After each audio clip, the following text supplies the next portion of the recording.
ഞാൻ സ്നേഹത്തോടെ തയ്യാറാക്കിയത് ദൈവകൃപയാൽ നയിക്കപ്പെട്ടത് എന്റെ അടുക്കളയിൽ നിന്നും നിങ്ങളുടെ ഹൃദയത്തിലേക്ക്.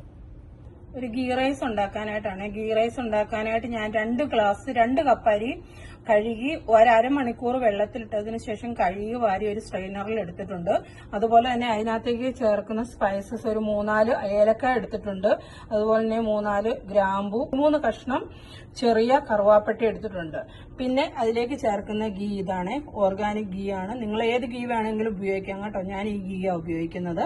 ഇനി ഒരു പാൻ അടുപ്പത്ത് വെച്ചിട്ടുണ്ട്. ആ പാൻ ചൂടായി കഴിയുമ്പോൾ അതിലേക്ക് നമുക്ക് ആവശ്യത്തിനുള്ള ഗീ ഒഴിച്ചു കൊടുക്കാം.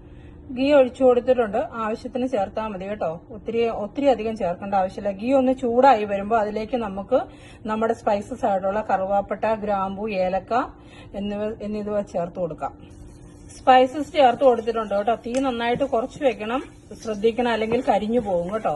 അതൊന്ന് ചൂടായി വരുമ്പോൾ പതിയെ ഒന്ന് ചൂടായാൽ മതി കേട്ടോ. ഒത്തിരി അങ്ങ് മൂത്ത് പോകുകയൊന്നും ചെയ്യണ്ട. ഈ നെയ്യിൽ കിടന്ന് പതിയെ ഒന്ന് ചൂടായി വരുമ്പോഴേക്കും നമുക്ക് അതിലേക്ക് ആവശ്യമുള്ള നമ്മൾ അരിഞ്ഞു വെച്ചിരിക്കുന്ന ഒരു സവോള അരിഞ്ഞു വെച്ചിട്ടുണ്ട് കേട്ടോ. അത് ഞാൻ പറയാൻ മറന്നുപോയി. ഈ സവോളയും കൂടി ഇതിലേക്ക് ചേർത്ത് കൊടുക്കാം.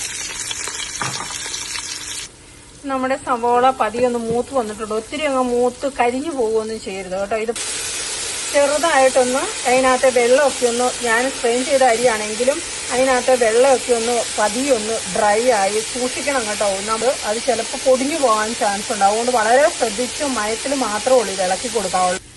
ഇപ്പൊ അരി ഒന്ന് പതിയെ ഒന്ന് മൂത്ത് വന്നിട്ടുണ്ട്. ഈ ഒരു പൊട്ടുന്ന ഒരു ഒച്ചയാകുമ്പോഴേക്ക് അതുവരെ മതി കേട്ടോ. അത് ഒത്തിരി അങ്ങോട്ടിട്ട് ഇളക്കിയാൽ അരി പൊടിഞ്ഞു പോകുന്ന വെച്ചാൽ നമ്മൾ അരമണിക്കൂർ കുതിർക്കാൻ വെച്ച അരിയാണല്ലോ, അതുകൊണ്ട് അത് പൊടിഞ്ഞു പോകാൻ ചാൻസ് ഉണ്ട്. അപ്പൊ ഇത്രയും മതി. ഇനി ഇതിലേക്ക് നമ്മൾ 4 ഗ്ലാസ് വെള്ളം ഒഴിച്ചു കൊടുക്കുന്നു. നമ്മൾ ഏത് കപ്പിലാണോ അരി എടുത്തത് ആ കപ്പിന് 2 രീതിയിൽ 4 കപ്പ് വെള്ളം ഒഴിച്ചു കൊടുത്തിട്ടുണ്ട്. ഇനി ഹൈ ഫ്ലെയിമിൽ ഇട്ടിട്ട് നല്ലപോലെ തിളച്ചു വരുമ്പോഴേക്കും മീഡിയം ഫ്ലെയിമിലേക്ക് ആക്കിയിട്ട് അടച്ചു വെച്ച് വേവിക്കണം കേട്ടോ. അപ്പൊ ഇത് നന്നായിട്ട് തിളച്ചിട്ടുണ്ട്. ഇതിലേക്ക് ആവശ്യത്തിന് ഉപ്പ് ചേർത്ത് കൊടുത്തിട്ടുണ്ട്.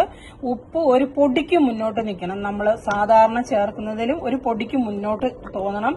അതുപോലെ തന്നെ ഞാനൊരു ഹാഫ് നാരങ്ങ പിഴിഞ്ഞു വെച്ചിട്ടുണ്ട്. ആ നാരങ്ങാനീരും കൂടി ഇതിലേക്ക് ചേർത്ത് കൊടുക്കണം കേട്ടോ. തിളച്ച് വരുമ്പോഴുള്ളൂ നാരങ്ങാനീര് ചേർക്കാവുള്ളൂ, അതിന് മുമ്പ് ചേർക്കരുത്. നല്ലപോലെ തിളച്ച് വന്നിട്ടുണ്ട്. നല്ലപോലെ തിളച്ച് ഞാനത് മീഡിയം ഫ്ലെയിമിലേക്ക് ആക്കിയിട്ടുണ്ട്. ഞാൻ അതിന്റെ മുകളിൽ കുറച്ച് മല്ലിയിലയും ഒരു 2-3 പച്ചമുളകും കൂടി വെച്ചിട്ടുണ്ട്.